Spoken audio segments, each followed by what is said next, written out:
Off-road ba kamo or sports bike ba ang hinahanap nyo mga idol na pwedeng pang daily use? At sa video na to mga idol ay susubukan nating ikumpara kung ano ang mas sulit sa dalawang trailing bike ng Honda na makakatulong sa pagpili ng nararapat sa iyo bago ka bumili. Ito ang CRF 150L Fi at XR 150L na halos kaparehas ang itsura pero may iba't ibang katangian at kakayahan. Kaya sit back, relax and enjoy this video mga idol. Sino nga ba ang mas sulit sa dalawa? Alamin natin yan mga idol. Halina't samahan nyo kung suriin, busisin at talakayin ang dalawang motor na ito, which is si XRF 150L and CRF 150L Fi. Sino nga ba ang sulit bilhin ngayon 2024? Alamin natin yan mga idol. Welcome to Haji Moto Vlogs. Let's go!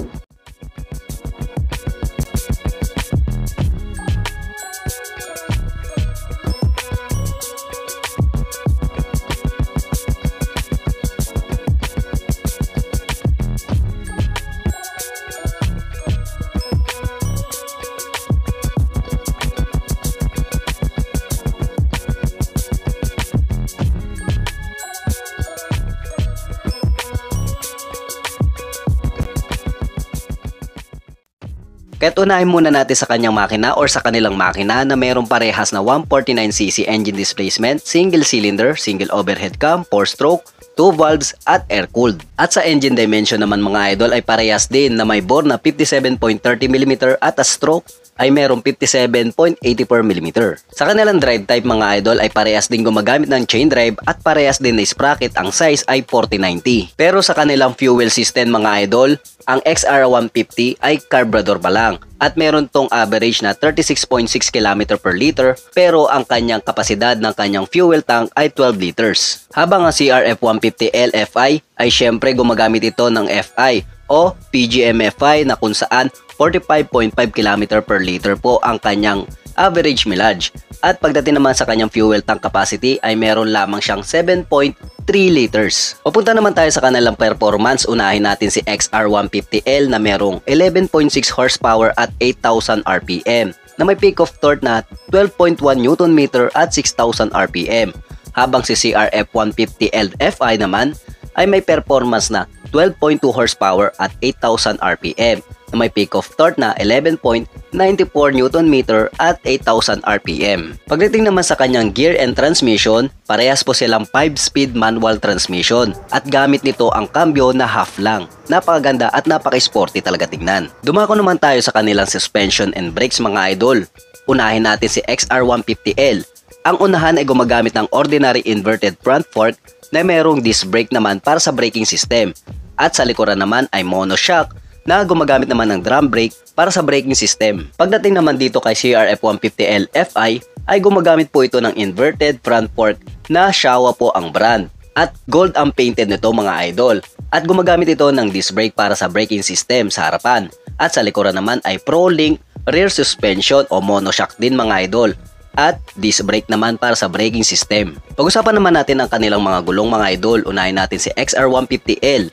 Ito ay may sukat na 90/90-19 sa unahan at sa likuran naman ay 110/90-17 na pareho pong tube type at rim set po ang ginamit sa gulong. Habang ang CRF150L naman ay gumagamit ng 70/100-21 sa harapan at sa likuran ay 90/100-18 at pareho pong tube type din at rim set din. At sa itsura ng mga gulong mga idol ay talagang napaka-trailing bike talaga nito mga idol at itsura pa lang ng gulong nito ay talagang pang sports bike at pang off-road talaga ang datingan. At mapunta naman tayo sa kanilang body dimension. Unahin natin si XR150L. Ang haba ay meron 2,091mm, lapad 811mm at ang taas ay 1,125mm. Habang ang CRF150L ay merong haba na 2,119mm, lapad 793mm at ang taas is 1,153mm. At kita natin na mas mahaba, mas malapad at mas mataas ang CRF150L. Pero pwedeng pa daily use kasi parehas lang po silang slim type body. At pagdating naman sa kanilang ground clearance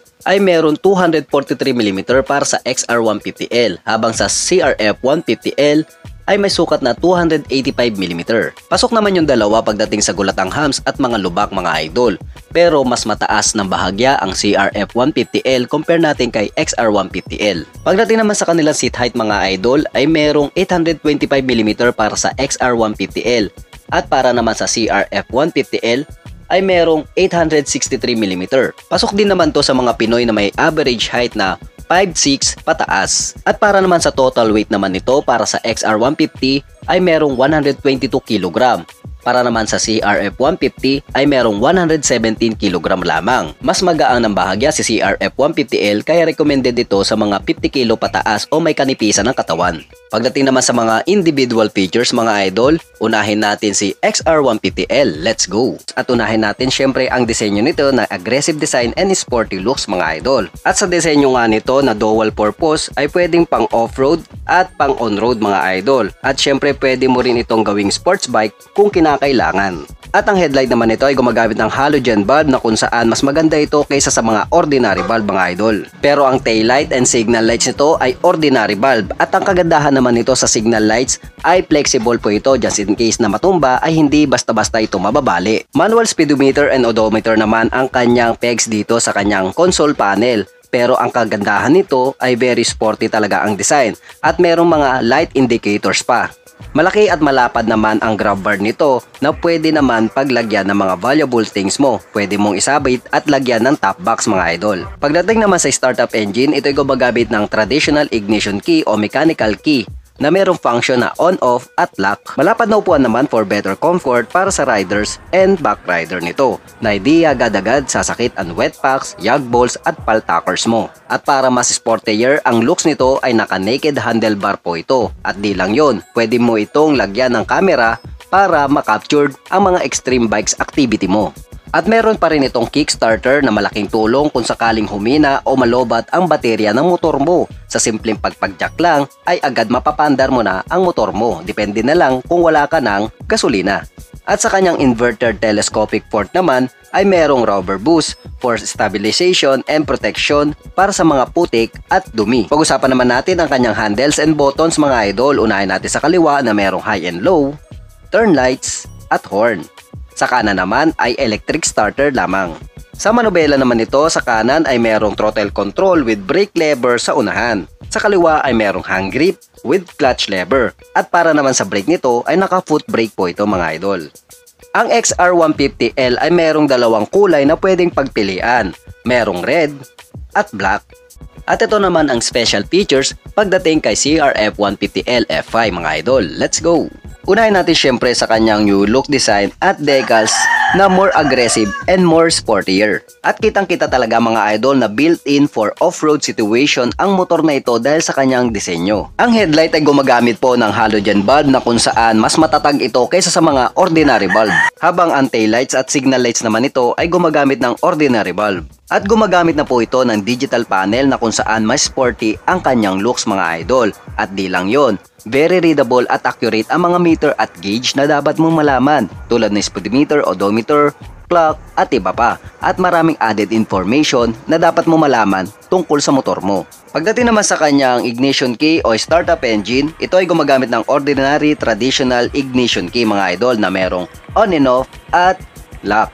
At ang kagandahan nito kung sakaling city driving ang purpose mo ay meron itong pass switch para sa mga kupal na nag-overtake o sumasalubong sa'yo. Maganda at comfort and slim ang upuan nito mga idol for comfort and fit para sa sports activity. At meron pa rin itong kickstarter na malaking tulong kung sakaling humina o malobat ang baterya ng motor mo kung sakaling ikaw ay mag-start up ng engine. At sa simpleng pag-jack lang nito ay kusa nang magbabalik o mag-start up ang makina mo. Meron din itong cover dagdag forma sa front shock nito mga idol at di lang pang forma ito mga idol kung hindi ay protection din para sa mga putik na tumatalsik sa iyong gulong. Mapunta naman tayo sa kanyang switches and buttons mga idol. Sa kaliwa merong high and low, pass switch, busina at turn lights. Para naman sa kanan merong kill switch and electric starter button. Para naman sa handles and controls mga idol, sa kanan ay meron throttle control with brake lever sa unahan. Sa kaliwa ay hand grip with clutch lever. At sa brake naman nito sa likuran ay naka foot brake po ito. Pagdating naman sa kulay mga idol, meron tayong tatlong kulay na pwedeng pagpilian. Una, meron tayong extreme red, black, at rose white. At pag-usapan naman natin ang kanilang presyo mga idol. Unahin natin si XR150L na merong presyo na 97,900. Habang si CRF 150L F5 naman ay merong 149,900. Paalala lang mga idol, ang presyo ay batay sa SRP base mga idol at pwede itong magbago depende po yan sa dealer, branch at lugar at mga promotion ng bawat dealer. Kaya huwag kang masyadong magtampo kung magbago ito. At ayun na nga mga idol, tapos na rin ang ating pagkukumpara. Para sa akin ay depende pa rin kung ano ang mas prioridad mo o kung saan sasakto ang budget mo. Like for example, kung pang long term na patipiran ay dito ka na sa CRF 150L FI dahil kung patipiran ng gasolina ay pasok na pasok ang motor na ito lalo na kung gagawin mo itong daily use. At kung low maintenance naman ang hanap mo mga idol at syempre pasok din sa budget ay dito ka na sa XR150L mga idol. Pero kung ikaw ang tatanungin ano nga ba ang nararapat at masulit sa'yo at kung ang gamit mong motor ay isa sa mga ito, anong masasabi mo sa motor na ito? I-comment mo nga yan para mapag-usapan na. Para tapusin ang video na to, huwag sana kalimutan mag-subscribe at i-hit ang notification bell para laging updated sa mga ganito klaseng impormasyon tungkol sa mga bagong labas na motor. At i-like at i-follow nyo na rin ang ating munting page na Haji Motovlogs TV. Ito po si Haji from Haji Motovlogs. Thank you for watching and peace out!